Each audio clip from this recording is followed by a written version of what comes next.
क्या बोलना चाहिए से ज्यादा जरूरी है कि क्या नहीं बोलना चाहिए।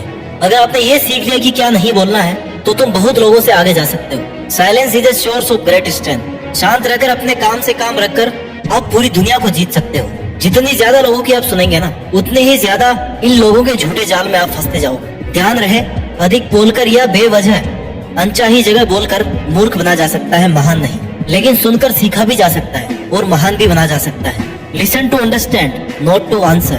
क्योंकि जब हम किसी को सुनते हैं ना, तो हम उससे वो सीख पाते हैं जो हमें उस वक्त तक पता नहीं होता है। जो लोग चुप नहीं रह पाते, उनके जीवन में कुछ भी नीचे नहीं होता, सब कुछ पब्लिक होता है। लोगों को सिर्फ उतना ही बताना चाहिए जितना उन्हें जानने की जरूरत है। आप जितना कम बताएंगे, लोग उतना ही कम सोचेंगे कि आपका अगला मूव क्या होगा। अटेंशन को भूल जाइए, क्योंकि डिस्ट्रैक्शन की आवाज तेज होती है, लेकिन क्रिएशन शांति में होता है, पीसफुली होता है। तो अब आप ये डिसाइड करो कि आपको अपने जीवन में कुछ क्रिएटिव करना है, कुछ बनना है, या विध्वंस करना है, नष्ट करना है, चीजें खत्म करनी है। ब्रह्मांड में सब कुछ एनर्जी की फॉर्म में ही है। यही कारण है कि अपने अंदर की एनर्जी को बचाना जरूरी है। अक्सर ऐसा होता है कि हम अपने प्लान्स, अपने जीवन की हर बात लोगों से शेयर करने लग जाते हैं और फिर उनकी राय एनर्जी के रूप में हम तक पहुंचती है। कभी ये राय सही होती है, कभी गलत होती है। हम इतना शेयर कर चुके होते हैं कि लोगों की अलग अलग तरह की एनर्जी हमारे तक पहुंचने लग जाती है। ये हमारी एनर्जी को इफेक्ट और डिस्ट्रैक्ट करती है। आप जितना चुप रहेंगे, उतनी तेजी से आगे बढ़ेंगे, क्योंकि आपका फोकस और एनर्जी एक ही दिशा में होगी।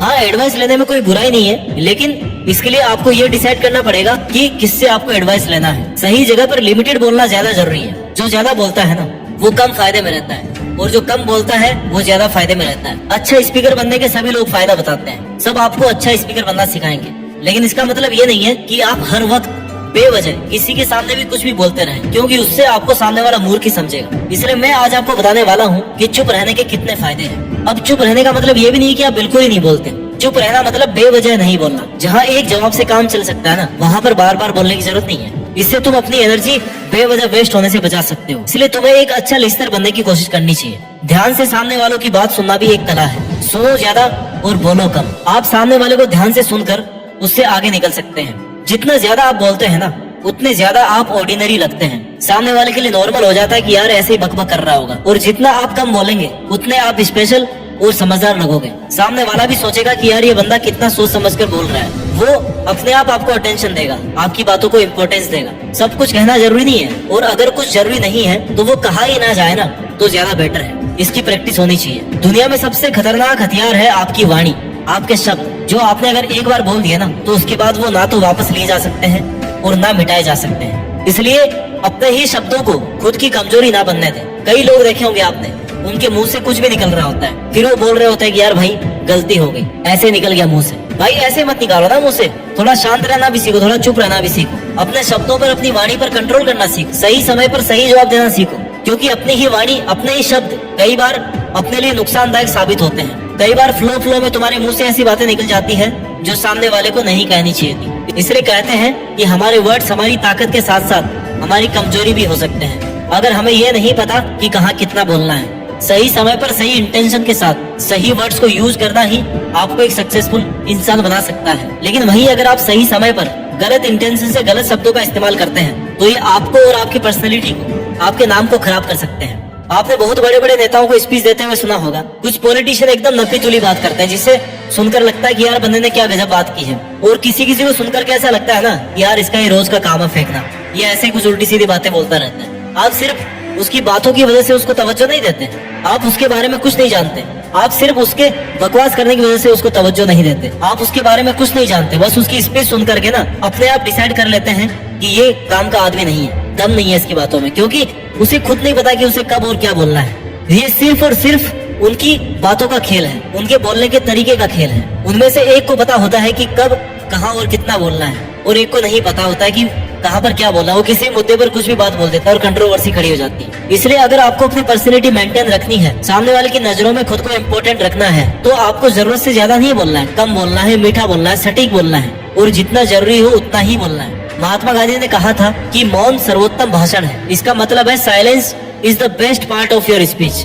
आप चुप रहकर या कम बोलकर अपनी बातों को अच्छे तरीके से रिप्रेजेंट कर सकते हैं। यानी अगर हम शांत रहकर, दुनिया की भागदौड़ से दूर रहकर खुद के साथ टाइम स्पेंड करते हैं, तो हम अपनी आत्मा की आवाज, अपने मन की आवाज को सुन सकते हैं। हम जीवन में कितनी अधिक बेतुकी बातें करते हैं जिनका कोई सेंस नहीं है। उतने समय में अगर शांत रहकर अपने काम पर फोकस किया जाए तो एक बड़ा टारगेट भी अचीव किया जा सकता है। हम बेवजह बेफिजूल की बातों में अपनी एनर्जी को वेस्ट कर देते हैं और फिर जो काम करना चाहिए उसके लिए एनर्जी बचती ही नहीं है। तुम्हारे बेवजह बोलने की वजह से लड़ाई झगड़े, एक दूसरे से नफरत अपने आप बढ़ जाती है, क्योंकि तुम्हें पता ही नहीं चलता कि तुमने कब किसको क्या कह दिया है, किसको क्या कहना चाहिए। So don't under estimate the power of silence. शांत रहना, चुप रहना वो काम है जिससे हम किसी भी बात को गहराई से समझकर उस पर काम कर सकते हैं। जिस वक्त हम शांत रहकर कुछ सोच रहे होते हैं ना, उस वक्त हमारा माइंड सही समय पर सही डिसीजन लेता है। जो बातों बातों में वादे किए जाते हैं कि मैं ये कर दूंगा, मैं वो कर दूंगा, असल में उनको खुद को नहीं पता होता कि वो क्या कह रहे हैं, उन्होंने सामने वाले से क्या प्रॉमिस किया है। शांत रहकर आप वो कर सकते हैं जो हमारी सोच से भी परे है, क्योंकि जब हमारा मन शांत होता है उस वक्त तुम्हारे पॉजिटिव एनवायरनमेंट क्रिएट होता है। क्योंकि जब हमारा मन शांत होता है ना, उस वक्त हमारे अंदर एक पॉजिटिव एनवायरनमेंट क्रिएट होता है, हमारे चारों तरफ एक पॉजिटिविटी क्रिएट होती है, जिससे अपने आप माइंड को ये स्ट्रेंथ मिलती है कि उसे ज्यादा मेहनत करनी चाहिए। जितने ज्यादा आप लोगों की बातों में उलझते जाओगे ना, उतने ही अपनी लाइफ में बहुत पीछे छूटते जाओगे, क्योंकि लोगों का काम कभी भी आपको आगे पहुंचाना नहीं होता है। वो चाहते हैं कि आप उनके साथ बैठो, इधर उधर की बातें करो और उस काम को भूल जाओ जो आपको सच में करना चाहिए या आप जो काम कर रहे थे। शांत रहते ही आपकी डिटर्मिनेशन पावर बढ़ जाती है। जैसे आप खुद देखो, जब आपके पास किसी प्रॉब्लम का सॉल्यूशन नजर नहीं आ रहा है ना, आपको नहीं पता चल रहा है कि आपको क्या करना चाहिए, उस वक्त कुछ देर तक शांत अकेले बैठकर उस प्रॉब्लम के बारे में सोचने से कुछ ना कुछ उसका हल जरूर निकलता है। माइंड अपने आप आपको वहां तक लेकर के जाता है कि हाँ भाई, इसका ये सॉल्यूशन हो सकता है। और वहीं अगर आप 4 लोगों से अपनी प्रॉब्लम डिस्कस करोगे तो वो 10 अलग अलग टाइप के सॉल्यूशन बताएंगे, जिसमें से एक भी आपके काम का नहीं होगा। माना कि बोलना हमें दुनिया से जोड़ता है, सोसाइटी से जोड़ता है, जरूरी भी है। एकदम ही नहीं बोलोगे तो लोग आपको कमजोर समझेंगे, लेकिन मैं तुम्हें सिखा रहा हूँ लिमिटेड बोलना, सही समय पर सही बात बोलना और बाकी के टाइम पे शांत रहना। ये जो आजकल आप नई नई बीमारियां देख रहे हैं ना, डिप्रेशन, एंजाइटी, नींद नहीं आना, इन सब में एक वजह ये भी है कि आप दुनिया की बातों में उलझ गए। आपने कभी खुद को अकेले में शांत बैठ के टाइम नहीं दिया है, कभी खुद से पूछा ही नहीं है कि असल में तुम्हें पहुंचना कहाँ है। खुद के साथ कभी टाइम स्पेंड किया ही नहीं है तुमने, खुद की कैपेबिलिटीज को समझने की कोशिश की नहीं है तुमने। दुनिया भर के टेंशन का बोझ अपने माइंड पे लेके घूम रहे हो और अब सिचुएशन कंट्रोल के बाहर चली गई है। इसलिए अगर तुम्हें प्रोडक्टिविटी चाहिए, अपने आप से अच्छे रिजल्ट चाहिए, तो खुद से एंजॉय करना सीखिए। You enjoy your own company. क्या आप खुद अपनी कंपनी को एंजॉय करते हैं? क्या आप आधा घंटा भी केवल अपने साथ बैठते हैं, just alone, without any book, without any movie, without any music? Can you stay with yourself just alone? लगभग 90% का जवाब यही होगा कि नहीं यार, हम कभी अकेले नहीं बैठते, ना ही हमें खुद से बातें करने की आदत है। सालों से हमने खुद से बात नहीं करी। इसलिए मैं तुम्हें समझाने की कोशिश कर रहा हूँ कि एटलीस्ट सबसे पहले तुम्हारा खुद का ख्याल रखो, खुद से बात करो। ये जो बाकी की दुनिया के साथ अपना टाइम वेस्ट कर रहे हो ना, जिन सभी लोगों की बातें सुनकर के खुद को बर्बाद कर रहे हो, उन्हें छोड़कर तुम्हें खुद के साथ रहना चाहिए। शांत बैठकर खुद के लिए मेहनत करनी चाहिए। पूरे जीवन में तुम्हारा दर्द, तुम्हारा दुख, तुम्हारी फेल्योर, तुम्हारी सफलता, इन सभी का असर सिर्फ और सिर्फ तुम पे पड़ने वाला है, कोई बांटने नहीं आएगा।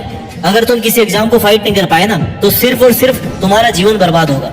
इसलिए शांत रहकर ऐसी मेहनत करो कि तुम्हारी सफलता शोर मचा दे। उतने ही आप में खुद को समझने की, दुनिया को समझने की पावर डेवलपमेंट होगी। दोस्तों, आचार्य चाणक्य कहते हैं कि मौन रहने से झगड़े खत्म हो जाते हैं। यानी कि अगर आपको कोई कुछ कह रहा है ना, तो चुप रहना ही उचित है। चुप रहे और उसकी बातें सुने और उसके अनुसार काम करें। चुप रहने से क्लेश नहीं होगा और लोग यह भी नहीं जान पाएंगे कि आपके मन में क्या चल रहा है। दोस्तों, कमान से निकला हुआ तीर, बंदूक से निकली हुई गोली और मुंह से निकले हुए शब्द कभी वापस नहीं आते। इसलिए अपने हर एक शब्द पर ध्यान दीजिए। एकांत हमें ये सिखाता है कि हमें कैसा होना चाहिए। समाज तो ये बताता है कि हम क्या हैं, लेकिन एकांत हमें सिखाता है कि हमें कैसा होना चाहिए। उम्मीद करता हूँ कि पावर ऑफ साइलेंस को समझकर अपने करियर में, अपने फ्यूचर में आप अपनी जीत फिक्स कर पाएंगे। अपना ख्याल रखिए और मेहनत करते रहिए, और मेहनत के दम पर देश में अपना नहीं बल्कि दुनिया में देश का नाम कीजिए। जय हिंद, वंदे मातरम।